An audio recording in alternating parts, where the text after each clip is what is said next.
Hi folks, I'm Broken Arrow City Manager Michael Spurgeon. Thanks for joining us for this edition of Broken Arrow in Motion. Here's what's moving in Broken Arrow. First up, great news for our community. The Stoney Creek Hotel and Conference Center is now open. This project is a public-private partnership between the city and Stoney Creek. Now, associations, companies, and individuals seeking a location for conferences, meetings, trade shows and receptions, and more will find Stoney Creek an awesome venue to use for their events. The new venue will create jobs and bring more visitors to our city. Next, let me mention some roadwork projects currently being completed by our streets and stormwater crews. Our streets and stormwater crews are completing road repairs in several neighborhoods. They include Eagle Creek 1 through 6, Cambridge Estates, and Lancaster Park. Lancaster Park is a fairly large subdivision, so road work will be divided into 3 phases.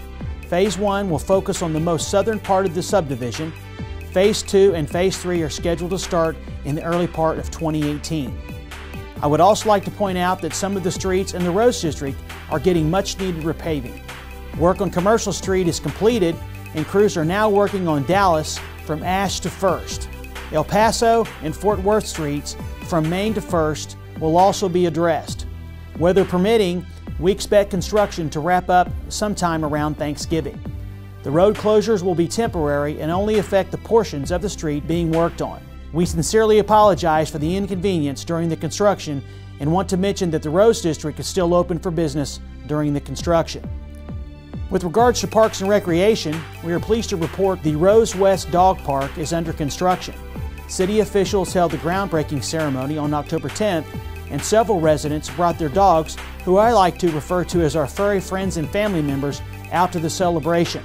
On a personal note, my wife and I have a new Great Dane puppy named Luna Gray, and we, like so many other residents, can't wait to take her out to the park next spring. Based on the construction schedule and weather permitting, the park is expected to open in early May and will have separate areas for large and small dogs. There will also be restrooms on site to service both dog park visitors and the Liberty Parkway Trail users. General obligation bonds approved by voters in 2014 are paying for the new dog park improvements. Stay tuned for more updates on construction activities as we move forward. I would like to share some news about our emerging partnership between the city and Broken Arrow Public Schools to create an ecology classroom at the detention ponds across the street from the Broken Arrow High School. The detention ponds help control floodwater, but high school students will also study the pond's biology and chemistry in their science classes. The detention pond is also surrounded by other floodplain land owned by the city and the school district, so the classroom may expand in the future. In Utility Department news, we've started the second phase of the automated water meter reader implementation. The automated meters are much more accurate than the manually read meters in determining water usage. You can learn more about automated meters by going to brokenarrowok.gov/water and sewer. Also on the web page is more information about the utility rate increase that went into effect this month. You'll see the changes on your November bill.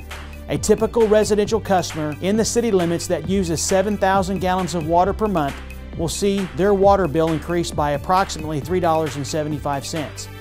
Anytime there's a rate increase or change, I get asked, is the increase absolutely necessary? The answer to the question is yes. In order to continue providing quality utility services in Broken Arrow and pay both operational costs and debt service payments on nearly $100 million worth of utility capital projects, we must make sure that the rates reflect receiving the revenues to pay both operations and debt service. I can assure you that we did a thorough analysis with the help of a consulting company that specializes in setting municipal utility rates. The City Council and I are very mindful of any increase in the cost of service and are committed to maintaining the most cost-effective and reliable utility services available in the metro area. Some quick updates on economic development. First, Alpha Laval broke ground on their expansion October 13th. This new manufacturing facility is expected to add approximately 150 new jobs. Alpha Laval, which is based in Sweden, is investing nearly $15 million into our community, and we're excited for this project to bring more jobs to the Broken Arrow community. Other development news, several new stores opened this month or will be opening very soon. This includes the Dunkin' Donuts near Aspen and Kenosha and the Cotton Patch Southern Cafe on Kenosha near 9th Street. In public safety, congratulations to our new Chief of Police, Brandon Berryhill. Chief Berryhill has been with the Broken Arrow Police Department for 23 years. He served as the interim chief while we conducted the search for a new Chief of Police and was previously our Deputy Chief of Police. The outpouring of support for Brandon has been overwhelming. I definitely appreciate everyone who reached out to my office to express your support for Chief Berryhill. Congratulations, Brandon, and I'm definitely looking forward to working with you for many years to come. Next, we've renewed our contract with the Fraternal Order of Police.